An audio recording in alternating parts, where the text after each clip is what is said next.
Hey, it's Wei, and today we are going to be reviewing Yeji Kim's Hush, and we'll be judging off four criteria: the song, the dancing, the production value, and lastly, the X factor. And at the end, I'll give you my score and we'll go from there. Okay, so let's get into it. So right off, we're getting a whole bunch of very aesthetic shots and visuals as like a teaser and give us an idea of what to look forward to. And right off the bat, the vocals are something that stands out a lot to me, and it's like not traditional, and the percussion with the synth in the back and the bass or 808 vibes is like really different and like refreshing in terms of contrasting with her vocals. Like her vocals is like really something that stands out to me, and it's like really impressive. So that's awesome. And we're going into the chorus. I really like how they combined the instruments and choosing their instruments the way they did, because they really complement each other as well as complementing her voice.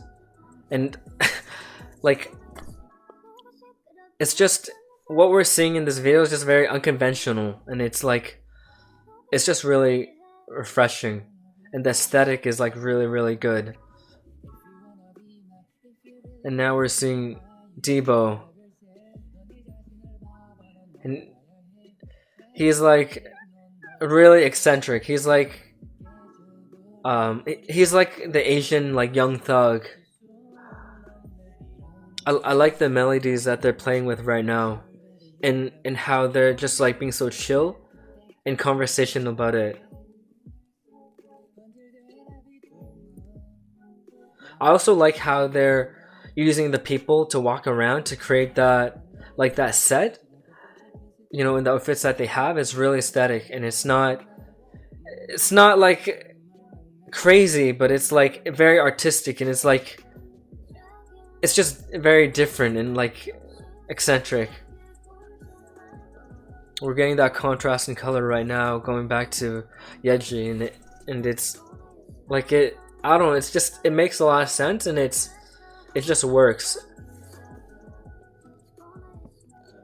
And it's hilarious that she just says, just go home and f yourself, because it's like you wouldn't normally hear that in like North American music, because well, at least not from women, in terms of like singing this kind of song, because it's like so out of nowhere and like aggressive. But maybe it's because they're Korean, and they're not so sensitive to swear words like that. So it's nice how she's singing that without giving an f about it, and it's just like unexpected and fun.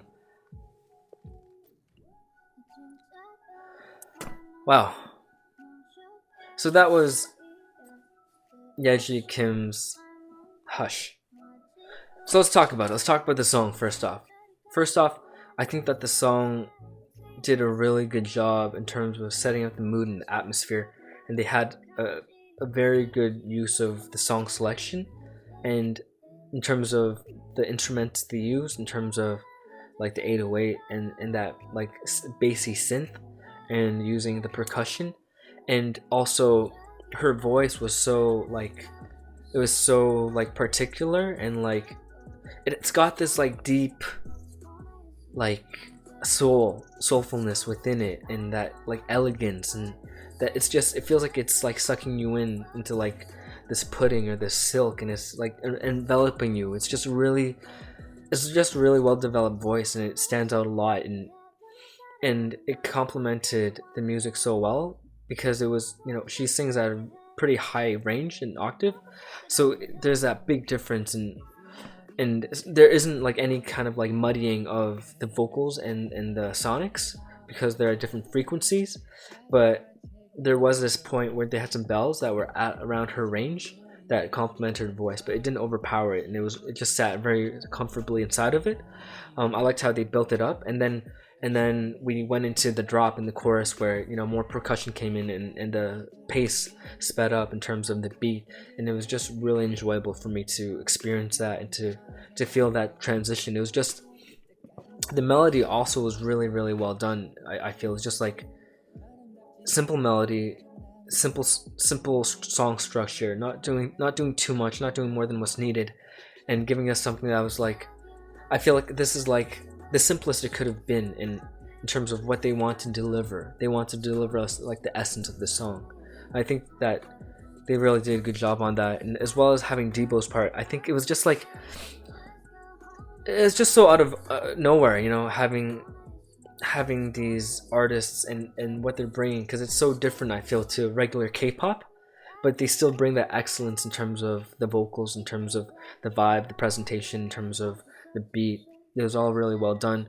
And like DBO, I saw him on Show Me the Money, and like his like eccentricity and his like comfortability in terms of being so different or weird or like out there, and just accepting it and being like, you know, I don't give a f, this is who I am, and you know, I'm just gonna be it, is like so cool and refreshing and just like honest. It feels authentic and feels like honest, you know. And I don't know how to describe it, but it just makes you feel like the music they're giving you is so truthful and so real, and it just makes you feel like, you know, this is, I can just enjoy it so much more, because it's like, this is who they are and they're giving us who they are, you know, their truth. So yeah, after DBO's part, we went back into the singing with Yeji, and I think, yeah, it was just great contrast. It was like, it wasn't too jarring. These guys have like a very similar energy and vibe about them in terms of their eccentricities and owning that, and it was just really fun because it balances itself really well without jarring the viewer, without making it feel like it's transitioning into a different song, or the vibes don't complement each other, or it doesn't create a synergy. And I think they did a really good job in executing that. So overall, I think the song, like, I think the song deserves a 10 in my opinion. Like, it's for what it is, the type of song it is, in terms of like R&B and combining these elements together. I think it deserves a 10. I really enjoy the song. In terms of the dancing, there's not much dancing in this because they're not really like an idol group or idol performers. So let's talk about the body language, let's talk about the acting, let's talk about the being and the performance. I think Yeji, at certain parts, she felt a little bit awkward, or she felt like she wasn't completely in character. I mean, I think she did a good job in, you know, getting the song across and the vibes, but there were some parts I feel where she was in front of the camera and she felt, or it felt like she wasn't, you know, completely immersed, or just like really owning the camera and just like, yeah, just owning it and giving us that intensity and that character and that like love and that energy. I think that's something that could have been improved, and that's something that wasn't as strong, especially since like the music, like the beat was strong, the vocals were strong, so it's like you have a lot to work with, you know, you have a lot to rise up to in terms of the execution, in terms of what we're comparing. Because if her, let's say for example, her singing wasn't so strong, maybe this wouldn't be such a big thing, because we'd be like, okay, you know, mess song, you know, it's decent, you know, we're not expecting anything more than that. But since like the song for me was like up there, it was like her singing, I felt this energy and this persona from her, just from the visuals and the vocals. But when it came to actually her being up in front of the camera, I didn't get that character enough, so it felt like a little bit clashing or conflicting. But other than that, let's talk about the performance with DBO. I think also with DBO, like right after you see her performance in front of the camera, you see DBO, and so that creates more contrast in terms of what we're looking at, in terms of the comparison, because like right off the bat, you can feel the energy from DBO, you can feel the vibe, you can feel the confidence, you can feel him owning himself and him just expressing the song, being in the song and loving the song and enjoying himself and communicating that, versus, you know, maybe feeling like, oh, I'm performing, or oh, I should do a good job in front of them, I should show something, I should like make sure I do a good job, I should like impress them. Like, he's not trying to go after a result, he's in the process of being the music, enjoying the music, and delivering that, versus like, oh, I want to deliver a good performance of, oh, I want to show this, I want to make them think I'm cool. It's not about that. It doesn't seem like it's about the end result. It's really like he's being himself, and he's enjoying the music, and he's getting that message across. And if he turns out to be, look cool at the end, then great, then so be it. But that's not, it doesn't seem like that's his priority. He's not trying to show us something. He's being that character, and he's just vibing out to the music. And then we go back to Yeji, and I think she seems more comfortable at the scene when she is, in the vent right after. She doesn't seem so, I guess maybe self-conscious, or it doesn't feel as awkward. It feels like she is like eased into the role more, and like just like kind of like chilled and like gotten into character, and just said, I don't give a F, like I'm just gonna enjoy myself. So that was better, definitely. So let's talk about the score in terms of that. I think overall it was good. I think it was body language, the acting side, the being side, and the character, I think was well done, and I think it deserves a 9. Now let's talk production value. There weren't actually that many sets. There's a set where in their warehouse where I think they use that warehouse room once for Yeji and once for DBO as well, and then they go into the vents. And then there's like this other room that is like just a dark room with windows. I think it's pretty straightforward. It was pretty simple in terms of the design, but I think they did a good job in terms of making the most of what they had, because they're not, I don't imagine they're working with the budget like a company like SM Entertainment or JYP, but I feel like they did a lot with what they were doing, and they kept it simple, but they kept it interesting in terms of what they're working with. So they did a good job in selecting the places in terms of things that would complement the mood, the vibe of the song, and then also how they used the people, as, I suppose, props and set design, where they got them to do certain things to create the visuals, whether they were walking around or in line, or just geometrically, or when they were like lying down with DBO. I think it gave it a very artistic, like live performance type of feel, and I feel like that was something very different than what I've seen before, or just recently. It was like a new take in how they use people, where to show visuals versus just having them be models or having them be like actors, but getting them to be like art as well, where they were doing like abstract things that you wouldn't really normally expect to see, or just things like that, whether they were walking around or in the circles, or just standing in line, or just like lying like in a collage on the ground. I think was really cool. And other than that, I think the color design was also very well done. They had some nice contrasting colors and aesthetics, where they had the blue and the greens and the pinks with the edgy, and then we had like the transition when she went to the vent with like the more darkness, more shadows, more negative space, and more like moody blues, and then having the vents and the colors create more different types of diffused lights, I think was also really cool. And then we transition into DBO's part, where we have him on the stage with the red circle, and it's a lot darker. There's a lot more use of the darkness, so it's a lot more cinematic. And then we also have the contrast of the red, so it's like a lot more passionate. And I think they did very good with what they had, and they made solid choices to create this experience that's very aesthetically pleasing. And then we have the effects.